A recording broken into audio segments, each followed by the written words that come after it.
Yo, what's going on, guys? Hope y'all having a fantastic day. Today, we're going to be talking about what I think is a good mid-level paintball slash speedball setup. It's going to be a step above the beginner speedball setup. The last video, the best beginner speedball setup video I did very well. So I figured that now that I have personally upgraded and I don't have a crazy high-end gun, but what I do have I think is good for someone who's going to play maybe once or twice a month, someone who doesn't have an absolute ton of money to spend, but someone who has a little more to spend than the beginner speedball setup. Before I start talking about all the stuff, I hope you guys enjoyed the video that my brother and my friend Vinny did the other day. If you didn't, go watch that video. It's about the V-Force grills. I'd go check that out. While you're here, please like, comment, subscribe. It really helps me out. Leave a comment. Say what's up. I'll get back to you. I like talking to you guys. Make sure you subscribe. I know it's a very long ways away, but if I ever do get to 1,000 subscribers, I definitely will do some kind of giveaway for you guys just for the support. Let me know what you guys would like for a giveaway. I haven't really thought too much about it. It wouldn't be a crazy giveaway, but I could definitely do something for you guys, so just let me know. I think that's about it.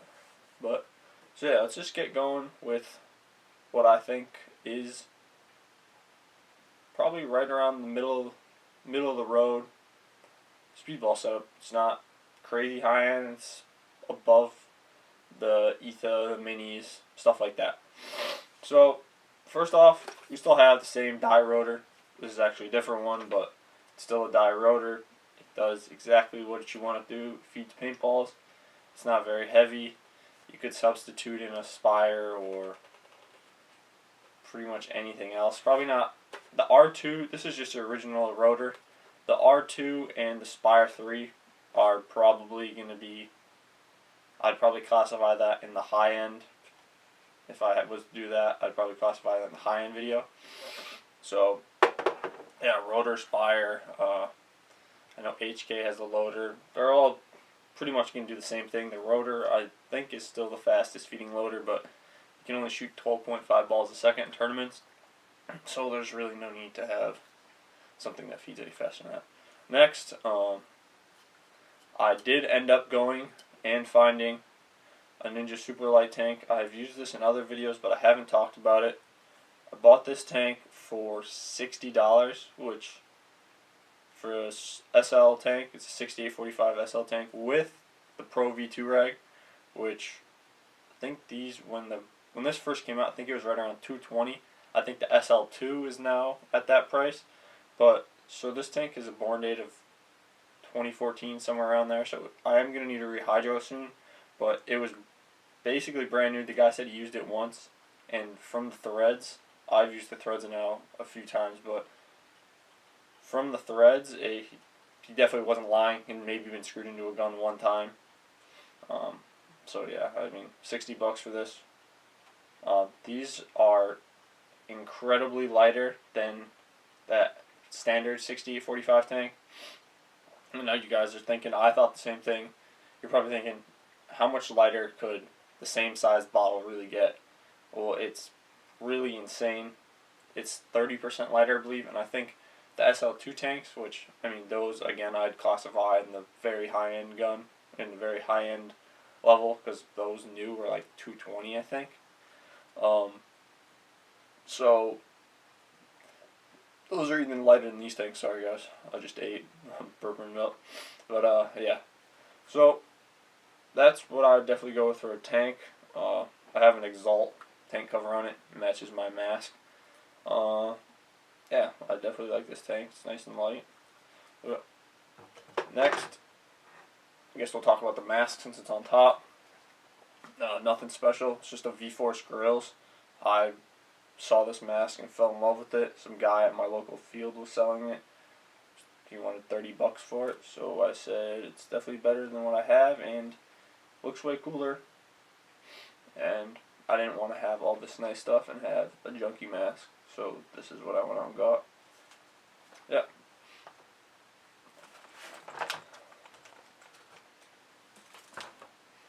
So, some of you probably know what's in here. Some of you might not know what's in here. But, I will show you. This, I was so happy to get.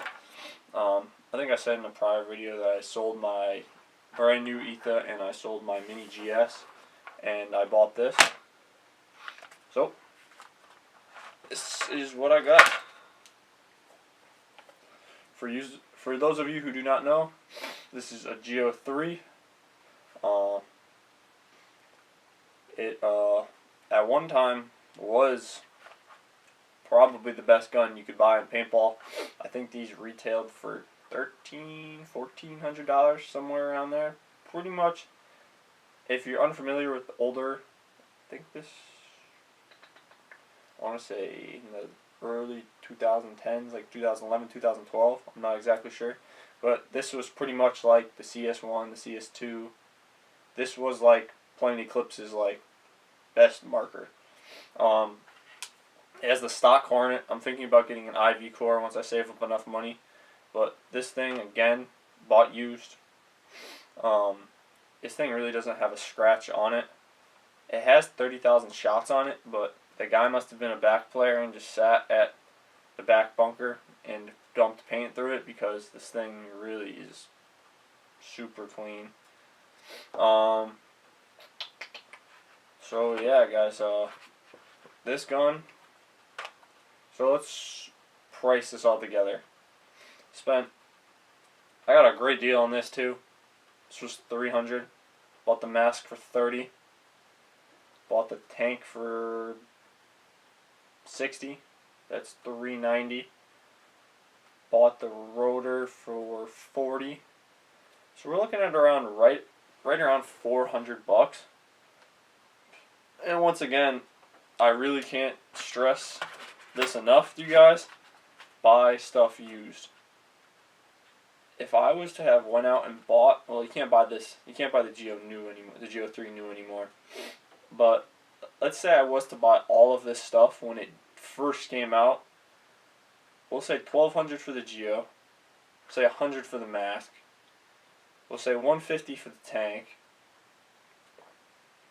We're looking at, and we'll say another $100 for the rotor. I think it's probably even more than that.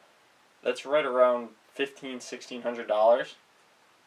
And I got it all for $400. Yes, this stuff is, at one time this would have been a top of line setup, but now 5-6 years down the road, I'd say it's right in the mid-level, right in the mid-range for paintball markers. I mean, this thing still shoots like an absolute dream. Like, going from the Mini and the Etha to this, I was absolutely blown away, and I could not have been happier with it. I would definitely recommend getting a Geo, or really any other Planet Eclipse guns. Everyone I talk to, yes, there are some people out there who, everyone's going to have their own opinion, but I'd say 80% of the people I talk to say Planet Eclipse. All the techs at my local shop, they all say Planet Eclipse markers are the best. I think if you watch a lot of the pro teams, that also shows it. Most of them are shooting Planet Eclipse markers. I mean, everyone has their own markers that they shoot, but most of them are sponsored by Planet Eclipse. And I think that goes a long ways and shows that Planet Eclipse does make the best, most reliable marker. So yeah, guys, you guys have seen the pod pack laying around here, the HK Zero Gravity. That was $30 too. You definitely need one of those, but I'm not going to say that there's a high-end pod pack, because you could use whatever you want. They all hold pods, whether they have a Velcro strap on them or not. It's not going to make that big a difference. I did end up getting a pair of dye pants used also, but then again, those aren't really going to help you either. But yeah, that's about it for today, guys. If you guys would like me to shoot this, just let me know. I mean, I'm sure there's 100 other shooting videos out there of a Geo, but I'll probably definitely make one and get it out there for you guys, because I just like doing that. If you guys have any other video ideas, let me know below also. I forgot to talk about the barrel, but It's nothing special. It's just a shaft 4 barrel. It's a 2-piece. It came with one back, 689. So that's pretty much standard. So that's about it, guys. Hope you guys enjoyed this video.